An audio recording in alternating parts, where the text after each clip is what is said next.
Individual in Pakistan की पेश करदा मोबाइल जर्नलिज्म टूल किट की सीरीज़ में आपको खुशामदीद। इस किस्त में हम गुफ्तगू कर रहे होंगे स्टोरी बोर्ड पे कि स्टोरी बोर्ड क्या है और उसकी क्या अहमियत है।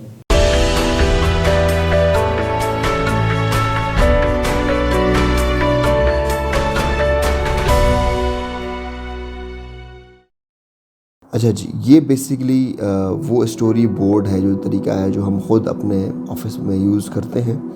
इसमें सबसे पहले फोकस स्टेटमेंट आता है कि जब आप कोई भी रिपोर्ट बनाने के लिए या कोई भी इंफॉर्मेशन देने के लिए, स्टोरी टेलिंग के लिए, आप जिस भी वजह से आप वीडियो बना रहे हैं, सबसे पहले आप उसका फोकस्ड स्टेटमेंट लिखेंगे शॉर्ट, जहाँ पे आप जो है वो ऑब्जेक्टिव को भी सोचेंगे कि आपका बेसिकली मकसद क्या है, एट द एंड आप करना क्या चाह रहे हैं उस वीडियो से, या फिर जो भी कंटेंट आप बनाने जा रहे हैं, तो वो आप बेसिकली यहाँ पे लिखेंगे। और उसके बाद दूसरा उसका जो मेन टॉपिक होगा, जिसको हम टाइटल भी कह सकते हैं आप एक केस पे, वो क्या होगा। कैरेक्टर्स आप उसमें जो है ना वो किन किन को टारगेट कर रहे हैं। मिसाल के तौर पे अगर आप शॉर्ट फिल्म बना रहे हैं तो फिर उसके कैरेक्टर्स कौन कौन होंगे, वो आप यहाँ पे मेंशन करेंगे। और अगर कोई आप रिपोर्ट बना रहे हैं तो उसके अंदर स्टेक होल्डर्स हैं, कौन कौन से स्टेक होल्डर्स होंगे, और उन स्टेक होल्डर्स में आप किन किन का इंटरव्यू इसके अंदर शामिल करेंगे।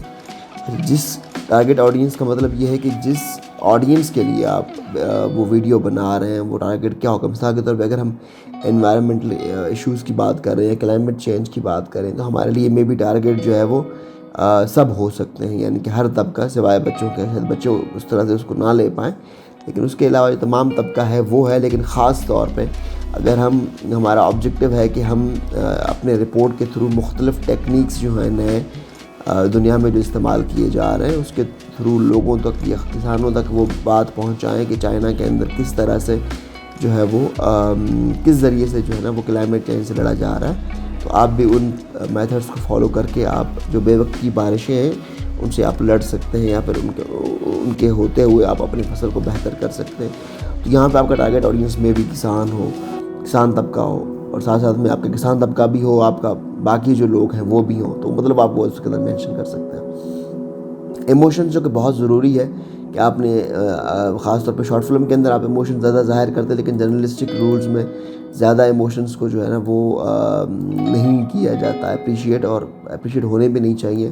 क्योंकि आप कोशिश करें कि इमोशंस को ज़ाहिर ना करें उसके अंदर, क्योंकि ख़बर एक ख़बर होती है, और रिपोर्टर अपने आप तक तो बिल्कुल भी इमोशंस को ज़ाहिर ना करें। हाँ, अगर कोई इंटरव्यूई जो है वो अपने इमोशंस को ज़ाहिर कर रहा है तो ही और शी हैज़ द अथॉरिटी कि वो कर सकती है या फिर कर सकता है। तो उन चीज़ों को मद्देनज़र रखते हुए आप यहाँ पे अपने इमोशंस होंगे कि यार हैप्पी होंगे या सैड होंगे या फिर किस तरह से, और उसी इमोशंस को मद्देनज़र रखते हुए आप बैकग्राउंड म्यूज़िक की चॉइस करेंगे अगर आप रिपोर्ट के अंदर देना चाहते हैं तो, या फिर आप उसमें स्टोरी में देना या शॉर्ट फिल्म में देना चाहते हैं तो। टोटल ड्यूरेशन कितनी होगी, डेडलाइन आप अपने आप को एक दे दें, जो कि बहुत ज़रूरी है। मैं समझता हूँ बताते ख़ुद कि डेडलाइन जब आप अपने आप को दे देते हो, या फिर ऑफिस की तरफ से आपको मिला हुआ है या फिर आप किसी क्लाइंट की तरफ से मिला हुआ है, तो आप यहाँ पे मेंशन कर दें। ठीक है, ये बेसिकली वो स्टोरी बोर्ड है जो आपके अपनी आसानी के लिए जो है वो आप बनाते हो। जो इसके अंदर मेन चीज़ है वो ये है कि जिसमें आप जो है वो इस पूरे को हम प्रोडक्शन प्लान कहते हैं, और इसको ख़ास तौर पे हम सिर्फ मखसूस चीज़ को स्टोरी बोर्ड कहते हैं, जहाँ पे ये बेसिकली हमने ख़ुद अपने दायरे में बैठ के ये बनाया अपनी आसानी के लिए। कुछ लोग मुख्तलिफ इसके अंदर मज़ीद चीज़ें भी शामिल करते हैं, लेकिन हमने नहीं की। इसके अंदर जो हम समझते हैं कि सबसे पहले चीज़ जो है ना वो आप स्क्रिप्ट ऑडियो के अंदर रखते हो। ऑडियो के अंदर स्क्रिप्ट भी हो सकता है या खाली बैकग्राउंड म्यूज़िक भी हो सकता है। अगर आप बैकग्राउंड म्यूज़िक दे रहे हो तो आप इसके अंदर खाली जो है वो बैकग्राउंड म्यूज़िक ही लिखेंगे। मिसाल के तौर पे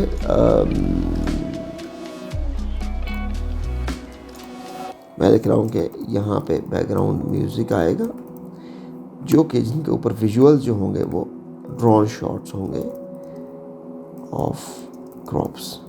ठीक है जी, इसका ड्यूरेशन जो होगा वो होगा 0.3 सेकेंड। फर्स्ट चले 5 सेकेंड कर देते हैं। ठीक है, सेकेंड पे मैं सोच रहा हूँ कि हम सबसे पहले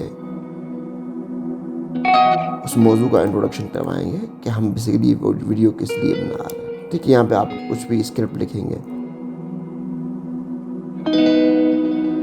ठीक है जी। तो इस तरह से आप बेसिकली लिखते हैं। जब आप ये प्लानिंग के दौरान घर पे बैठ के सोचते हैं, इसको लिखते हैं, तो ये आप पूरा बना लेंगे यहाँ पे नीचे तक कंप्लीट, उसका पूरा स्टोरी बोर्ड आपका जहन में आ जाएगा। फिर आप उसको दोबारा सोचेंगे तो फिर शायद उसके अंदर फिर आपको चेंजेस करनी पड़े, और ये भी ऐन मुमकिन है। और मोस्टली हमेशा जो मेरा अपना ज़ाती एक्सपीरियंस उसमें यही होता है कि जब आप स्टोरी बोर्ड अपने जहन में आप पूरा विजुलाइज़ कर ले तो आपके लिए बहुत आसान होता है चीज़ों को आगे करना। बट उसके अंदर बहुत मरतबा ऐसा होता है कि जो आप स्टोरी बोर्ड आप कर रहे हो उससे जो है वो हट के बहुत सारी चीज़ें जो है वो होती हैं जब आप फील्ड में जाते हो। तो हो सकता है कि वहाँ पे आप जो है वो इसी तरह से शूट ना करें, या जब आप एडिटिंग पे बैठते तो आप कह रहे हैं कि अच्छा यार नहीं, इंट्रोडक्शन पहले नहीं आए, हम ऐसा करते हैं यहाँ पे कुछ और दे देते हैं। तो ये इस चीज़ों के लिए अपने आप को फ्लेक्सिबल रखें। अगर आप समझते हैं कि ये इंट्रोडक्शन फ़िलहाल नहीं आना चाहिए, फ़िलहाल हम जो है वो जो कॉन्फ्लिक्ट है उसको ऊपर लेके आएँ, तो ये भी हो सकता है। इसको आप नीचे लेके आएँ और कॉन्फ्लिक्ट को जो है वो आप ऊपर लेके जाएँ, किस तनाज़े पे या किस मसले के हवाले से आप वीडियो बना रहे हैं। तो ये बेसिकली छोटा सा तारुफ था कि आप किस तरह से प्रोडक्शन प्लान अपना बना के और स्टोरी बोर्ड ख़ास तौर पे बना के आप अपने लिए आसानियाँ पैदा कर सकते हैं। मोबाइल जर्नलिज्म टूल किट के हवाले से मैं आपसे एक गुजारिश करना चलूँ कि इस टूल किट में जो भी हम गुफ्तगू कर रहे होंगे, जिन मौज़ूआत पे हम गुफ्तगू कर रहे होंगे, हमारी बात आखिरी बात बिल्कुल भी नहीं है। आप उसके अंदर तब्दीली ला सकते हैं अगर आपको लगता है कि हमारी बातों या हमारे बताए हुए टेक्निक्स के अलावा वो चीज़ बेहतर हो सकती है, तो आप इसको ज़रूर शामिल करें। और साथ साथ इस टूल किट के हवाले से जो हम बातें गुफ्तगू में शामिल कर रहे हैं, उसके अलावा आपका कोई भी सवाल हो तो आप हमारे फेसबुक, इंस्टाग्राम, ट्विटर सफ़े पे हमसे रब्ता कर सकते हैं। शुक्रिया।